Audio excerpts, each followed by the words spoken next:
Good morning friends. एक बार फिर से आप लोगों का स्वागत है मेरे YouTube channel E and info पर। एक आईटीआई अनुदेशक भर्ती से लेकर के एक बड़ी अपडेट, बड़ी खबर आई है डीजीटी की तरफ से, जो कि मैं आपको अपनी स्क्रीन पर दिखा पा रहा हूँ कि जैसा कि आप देख पा रहे हैं कि ये जो लेटर है 11 जनवरी 2022 का है।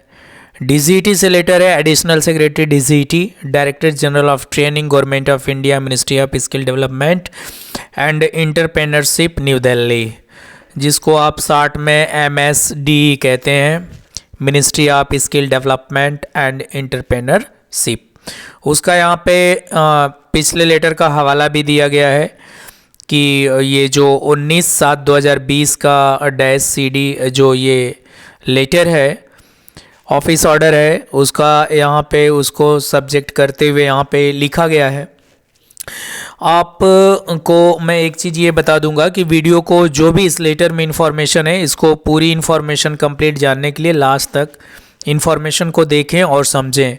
जैसा कि मैं आपको दिखा पा रहा हूँ और बता पा रहा हूँ कि डीजीटी ने क्या किया है अनुदेशक भर्ती में। उन्होंने ऑल स्टेट्स को इंस्ट्रक्शंस क्या दिए हैं, जैसा कि आप जानते हैं कि जो सीटीआई, सीआईटीएस या एनएसटीआई, वर्तमान में जो एनएसटीआई है, ऑल इंडिया एनएसटीआई और आईटीओटीज, सब जो गवर्न होता है वो डीजीटी की तरफ से गवर्न होता है। तो दोस्तों, डीजीटी जो आईटीआई में अनुदेशक भर्तियाँ होती हैं, अनुदेशक भर्ती के लिए डीजीटी ने भी अपने एक क्राइटेरिया बनाई है, अपने एक पॉलिसी है, जो कि उन्होंने ऑल स्टेट्स को बताया हुआ है कि किस तरीके से आपको अनुदेशक भर्ती करनी है। बाकी कुछ इन्फॉर्मेशन होती है तो वो डिपेंड करता है स्टेट्स के ऊपर, कुछ लागू करना या हटाना। लेकिन डीजीटी ने ऑल इंडिया के लिए एक चीज़ करी है जिसको आप सीआईटीएस या सीटीआई के नाम से जानते हैं। उन्होंने लिखा क्या है कि उनको क्या चाहिए, ऑल स्टेट में जो अनुदेशक, आईटीआई में अनुदेशक भर्ती होती है तो उनको मतलब होना क्या चाहिए, उनकी जो एलिजिबिलिटी है क्या होना चाहिए। बाकी प्लस जो और एलिजिबिलिटी है या प्लस और जो एडिशनल चीज़ें हैं वो आप स्टेट गवर्नमेंट या जैसे यूपी SSSC है या और भी स्टेट्स के जो इस तरह के आयोग की भर्तियां हैं वो अपने कुछ एलिजिबिलिटी डाल सकती है। लेकिन डीजीटी का एक जो क्राइटेरिया है वो डीजीटी ने ऑल इंडिया, ऑल स्टेट्स को अनाउंस किया है और ऑन पेपर भी दिया है, जिसके इंस्ट्रक्शंस को ऑल स्टेट को फॉलो ही करना पड़ता है। तो दोस्तों, आइए देखते हैं क्या है लेटर में। इस लेटर में अनुदेशक भर्ती को लेकर के या आईटीआई में अनुदेशक बनने के लिए क्या मस्ट है, क्या कंपलसरी है, क्या चीज़ें उन्होंने लिखी है, क्या चेंजेस किए हैं। आइए दोस्तों, crafts instructor training is mandated responsibility of directorate general of training under Ministry of Skill Development and Entrepreneurship. DGT offers crafts instructor training through 33 National Skill Training Institute NSTIs, which are centrally funded institutes, and 18 institute for training of trainers, ITOTs, state government and private, under its crafts instructor training scheme.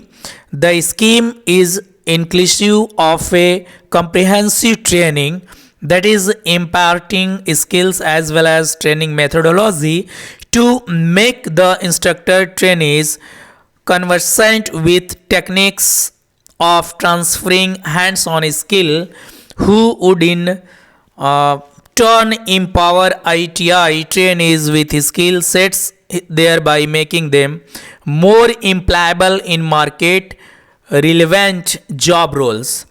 तो दोस्तों, DGT ये कहती है कि जैसे जो हमारे शिल्प प्रशिक्षक, प्रशिक्षण कौशल विकास और उद्यमिता मंत्रालय के जो डीजीटी की जिम्मेदारी है वो ये है कि शिल्प प्रशिक्षक जो योजना है सीआईटीएस के तहत उन्होंने पूरे इंडिया में 33 जो गवर्नमेंट के प्रशिक्षण उन्होंने एनएसटीआई इस्टेब्लिश है, जिसके माध्यम से सीटीआई की ट्रेनिंग या सीआईटीएस की ट्रेनिंग होती है, जो केंद्र इसको देखता है, सेंट्रल देखता है। और 18 जो है प्राइवेट आईटीओटीज़ हैं जो स्टेट गवर्नमेंट के और कुछ निजी हैं। तो इस योजना में प्रशिक्षण भी शामिल है। और सबसे बड़ी बात है कि जो स्किल देने के साथ साथ जो प्रशिक्षण का सिस्टम है, जिसको आप पीओटी कहते हैं, प्रिंसिपल ऑफ टीचिंग, जो एक स्पेशलिस्ट सब्जेक्ट होता है CITS की ट्रेनिंग में कराया जाता है, जिसको हम प्रशिक्षण पद्धति कह लेते हैं या ITI में ट्रेनिंग कराने के सिद्धांत, प्रिंसिपल ऑफ टीचिंग। तो ऐसे ट्रेनर्स को व्यवहारिक रूप में कौशल भी ट्रांसफ़र किया जाता है, उनकी टेक्निक्स को भी बहुत चेंज किया जाता है, जिसको वो जा कर के अपने जहाँ पर ITI में जाएं और ITI को सशक्त बनाएं और उन्हें अधिक से अधिक एम्प्लॉयमेंट बनाया जा सके और बाज़ार में एक अच्छा वो रोल दे सकें। तो दोस्तों, इस पैराग्राफ के बाद अगर हम बात करें तो दूसरा पैराग्राफ बहुत ही इंपॉर्टेंट और महत्वपूर्ण है उन बच्चों के लिए जो ITI अनुदेशक भर्ती को लेकर के क्वेश्चंस करते हैं, या वो ये कहते हैं कि जैसे हम तो बीटेक हैं, हम तो PhD हैं, तो हमें क्यों CITS करना है। तो देखिए DGT क्या लिखती है आगे। DGT ने कहा है, DGT has mandated crafts instructor training scheme CITS qualification for the recruitment of vocational instructor in ITI। एकदम स्पष्ट कहा है, क्लियर कहा है कि ये मैंडेटरी है और ये कंपलसरी है, ये मस्ट है कि CITS ट्रेनिंग होने चाहिए रिक्रूटमेंट के लिए ITI में इंस्ट्रक्टर के लिए, वोकेशनल इंस्ट्रक्टर इन ITIs। तो वोकेशनल इंस्ट्रक्टर इन ITIs ये बहुत ही इंपॉर्टेंट वर्ड है कि अगर आप ITI में इंस्ट्रक्टर्स होना है तो CITS ट्रेनिंग होना मस्ट है। आगे लिखा है, standardised systematic training can be delivered to ITIs student across the entire ITI ecosystem.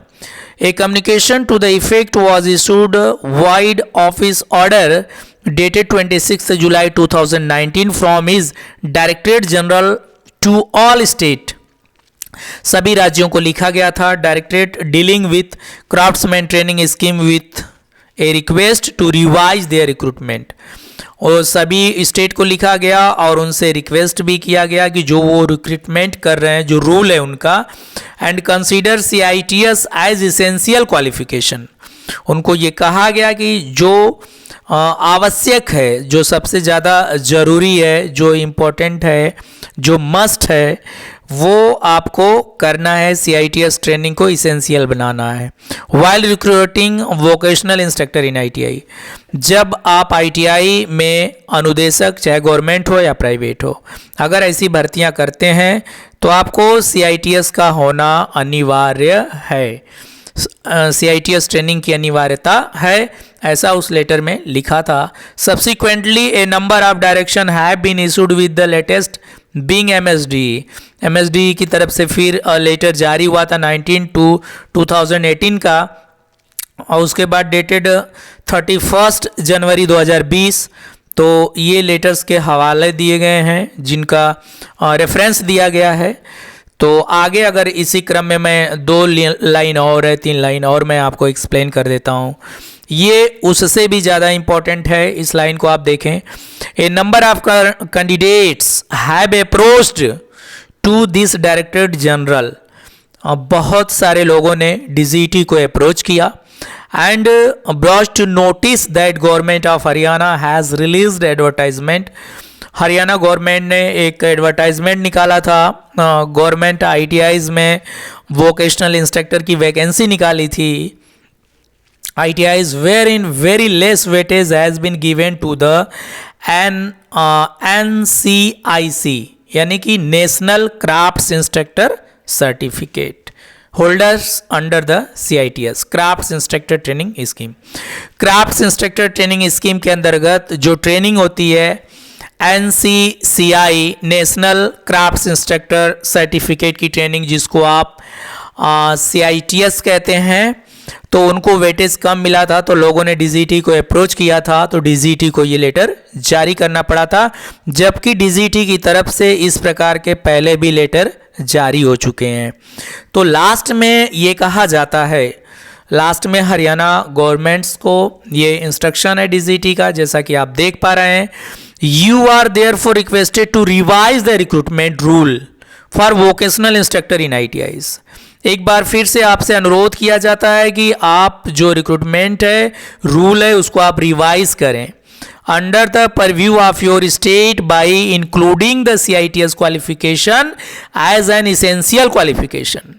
आपको क्राफ्ट्समैन इंस्ट्रक्टर ट्रेनिंग स्कीम की जो क्वालिफिकेशन है उसको अनिवार्य रूप से आपको लागू करना है to bring qualitative improvement in vocational training across the country, जिससे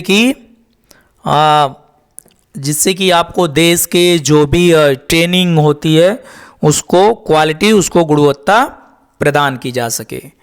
तो दोस्तों ये इन्फॉर्मेशन थी जो मैं आपको दिखा पाया, दे पाया। ये डायरेक्टरेट जनरल ऑफ ट्रेनिंग से एडिशनल सेक्रेटरी के लेटर्स थे डायरेक्टर जनरल के, जो मैं आपको दिखा पा रहा हूँ। ये बिल्कुल लिखा है। और दूसरी एक महत्वपूर्ण चीज़ ये है कि जो ITI के लिए CTS ट्रेनिंग के अंतर्गत जो ITI के लिए सलेबस CSTRI से डिज़ाइन किए गए हैं, उसमें भी जब आप फर्स्ट सेकेंड फेज आप टर्न करके देखेंगे तो उस सलेबस के फर्स्ट पेज पर ये लिखा गया है कि एम्प्लॉयबिलिटी स्किल को पढ़ाने वाले की एलिजिबिलिटी क्या होनी है, वर्कशॉप कैलकुलेशन एंड साइंस वाले की क्या होनी है, या इंजीनियरिंग ड्राइंग के इंस्ट्रक्टर की क्या होनी है, या ट्रेड थ्योरी या ट्रेड प्रैक्टिकल की। तो these qualification also mention over here कि CITS इज़ द मस्ट। तो ये चीज़ें थी दोस्तों, इसमें कंफ्यूज होने की बिल्कुल ज़रूरत नहीं है। आप जो बच्चे हैं वो आप लोग बिल्कुल मतलब तैयार रहें, जहाँ भी वैकेंसी आती है आप अप्लाई करें। Wish you all the best. कोई कन्फ्यूज़न है आप मुझसे क्वेश्चन कर सकते हैं कमेंट बॉक्स में। मेरे पास जो भी इन्फॉर्मेशन रहेगी मैं आपको डिलीवर्ड करूंगा। कोई भी नई अपडेट आती है तो उसके साथ मैं आपको फिर से लेकर के आऊँगा। Wish you all the best. Thank you.